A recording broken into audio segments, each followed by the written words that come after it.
সবাইকে স্বাগতম জানাই আমার শর্মিলা স্টোরি চ্যানেলে। আমাদের বিদ্যালয়ে 25শে বৈশাখের যে উদযাপিত অনুষ্ঠান হয়েছিল তার কিছু ঝলক তোমাদের তুলে ধরলাম।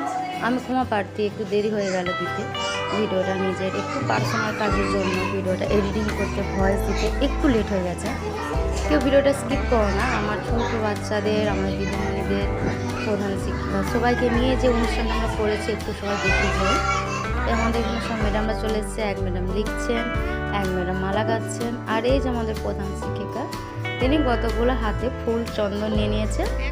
আর আমাদের খুদে খুদে যেসব বাচ্চারা আছে তাদেরকে বলছে এটা 164তম জন্মদিন আমাদের কবিগুরুর, আমাদের রবি ঠাকুরের, প্রাণের রবি, ভালোবাসার রবি, মোদের রবি, গর্বের রবি, যিনি তাকে হচ্ছে ফুল আর চন্দন দিয়ে সবাই হচ্ছে অভ্যর্থনা করে নেবে।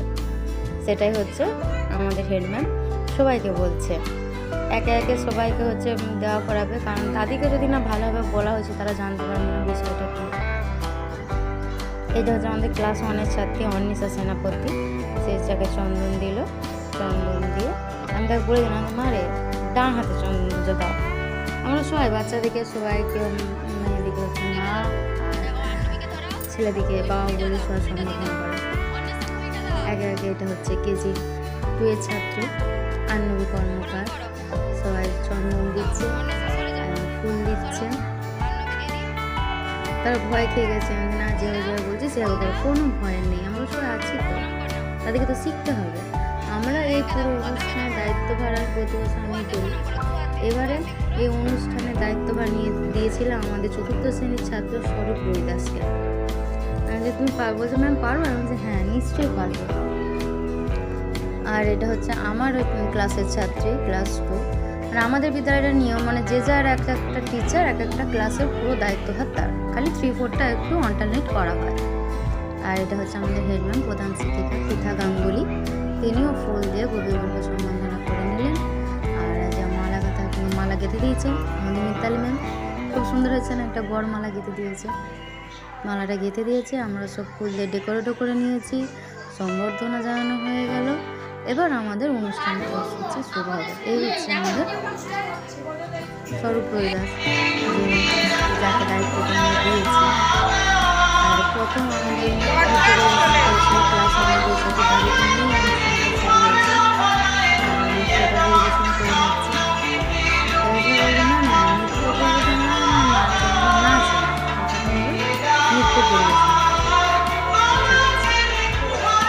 তারা দেখতে পাবে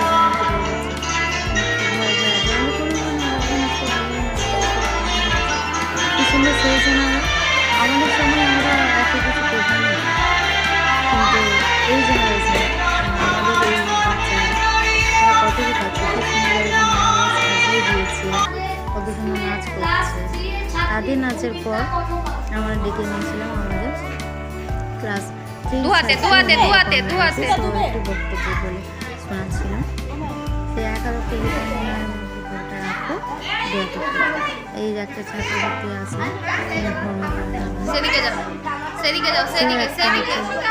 বক্তৃতা বলে শোনাবে।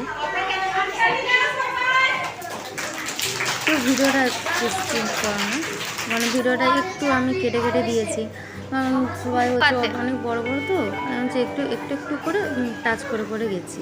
আর এটা হচ্ছে আমার প্রিয় ছাত্রী, যাকে খুব ভালোবাসি, ক্লাস 1-এর ছাত্রী। খুব সুন্দর গানের গলা, সে হচ্ছে একটা গান গিয়ে নিচ্ছে। তার গানটা একটু শুনে না।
তার গান শেষে আবার হচ্ছে আমাদের ক্লাস 4-এর এক ছাত্র অনিশ কর্মকার, সেও একটা বক্তব্য বলে শুনেছে। তাকে বক্তব্যটা বলেছে, বাবা সামনের দিকে তাকাও, এদিকে ভিডিও করছিস না, যে কাগজে মুখ ঢুকিয়েছে, আর এমন জোর করে বলছে যেন পড়া বলছে, যে আরও তোমাকে শিখতে হবে কীভাবে বক্তৃতা দিতে হয়, তোমাকে আরও জিনিসটা শিখতে হবে। আর এতে সবাইকে বলা হয়েছে স্কুল আসতে, কেউ স্কুল করে আসে না। আর এটা হচ্ছে আমার দুজন ছাত্রী ক্লাস 3, তারা হচ্ছে একটা নৃত্য পরিবেশনা তাদেরকে এখন পড়ালো। আর তারপরে আছে এই সাত্বিক মন্দির ক্লাসের, আর বলতে গেলে আমাদের স্কুলের সব থেকে দুষ্টু বাচ্চা। সে যে কবিতাটা বলেছে মনে হয়, সে কবিতা বলে আমি যে তাকে নমস্কার করো, সে নিজেই হাত তালি দিচ্ছে। তারপরে আসছে আমাদের ক্লাস 3 এবং ছাত্র কনিকা কালিন্দী। তার এক গলার ভয়েস এতটাই স্লো, মানে ফুল সাউন্ড দিয়ে দিয়েছি ফোনে, তবু তার গলার ভয়েস আমি শুনতেই পাইনি, খালি ঠোঁটটা লাগছে। এরপরে ওদিকে প্রচুর বদমাশি করছে। তাহলে আমাদের হেডম্যাম বলে যে মিতালি তুমি ওই দিকটায় যাও, ওই দিকটায় যেয়ে দাঁড়াও। এটা হচ্ছে আমাদের KG 1-এর ছাত্র, তারা বলেছে 2 লাইন 1 লাইন, মানে রবি ঠাকুরের ছড়ামানি তো একটু বড়, অনেকে মুখস্থ করতে পারেনি, তবু যে তারা সাহস করে ওখানে যে গেছে, 2 লাইন বলেছে দিয়ে ভুলে গেছে, আমি নমস্কার করে চলেছে। আর এটা হচ্ছে আমার ক্লাস 2-এর ছাত্রী, তাকে বলেছিলাম প্রশ্ন কবিতাটা বলতে, আমি বলেছিলাম যে ভগবান তুমি যুগে যুগে ওইটা বলবে। ও বলছে না ম্যাম, মা গো আমায় ও যে এটা আছে সেটা, ঠিক আছে। তাকে যেভাবে আমি শিখিয়ে দিয়েছি ঠিক সেভাবে সে মুখস্থ করেছে আর কবিতাটা বলছে। একটু শুনে নাও তোমরা সে কেমন বলছে। চলো জোরসে।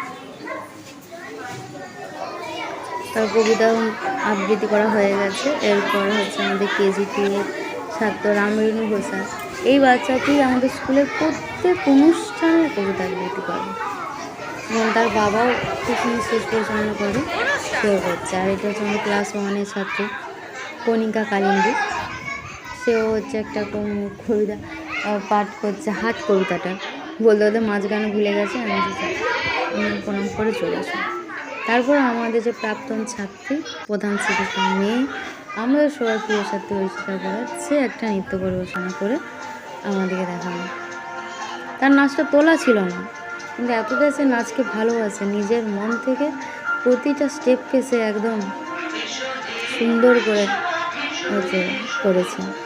আমি মনে হবে যে তার নাচটা তোলা, অথচ নাচ শিখেনি, যতটা শেখা তার মায়ের কাছে আর নিজের মন থেকে। এই জন্যেই আমাকে একে এত ভালো লাগে। ভালো লেগে থাকলে অবশ্যই একটা লাইক করে দিও, কমেন্ট করে দিও, শেয়ার করে দিও, যাতে সবার মাধ্যমে আমার এই চ্যানেলটা ছড়িয়ে যায়। কারণ তোমাদের সহযোগিতা ছাড়া আমি কিছুই করতে পারবো না, তাই তোমাদের সহযোগিতাটা আমার চাই এই ছোট্ট চ্যানেলটাকে একটু বড় করে তুলতে। নিজের তাই ক্যামেরা স্ট্যান্ড নেই, মাইকও নেই, তবুও আমি চেষ্টা করি যে যতটা পারি, যতটা আমি এডিট জানি ততটা দিয়ে আমি এটা করে ফেলতে। তারপরে আমাদের ক্লাস 4-এ মানে যে পরিচালনা করছিল আমাদের স্বরূপরী দাস, সে বলছে ম্যাম আমি একটা বলবো। যে হ্যাঁ বলো, নিশ্চয়ই বলো। সেও হচ্ছে ফুল দিয়ে সম্বর্ধনা করে একটা বক্তৃতা বলে শোনালো। সেও এত সুন্দর করে বলে, আমি বাবা একটু জোরসে বলো। তার কবিতা বলা হয়ে গেছে। তারপরে আমাদের KG 1 বলছি, আমাদের 1-এর ছাত্রী জুহি মাহাতো, সেও একটা সুন্দর পরিবেশনা করছে। সব শেষে আমরা সবাইকে বললাম উঠে দাঁড়াও, জাতীয় সঙ্গীত দিয়ে আমরা এই অনুষ্ঠানটা শেষ করছি। সবাই ভালো থাকবেন, সুস্থ থাকবেন, শর্মিলা স্টোরি চ্যানেলের পক্ষ থেকে সবাইকে জানাই আবারও স্বাগতম। ধন্যবাদ আমার এই ভিডিওটি পুরোটা দেখার জন্য। সবাই সাথে থাকো, আর আমার একটা ভালো লাগলে একটা ছোট্ট লাইক, কমেন্ট, শেয়ার করতে ভুলো না।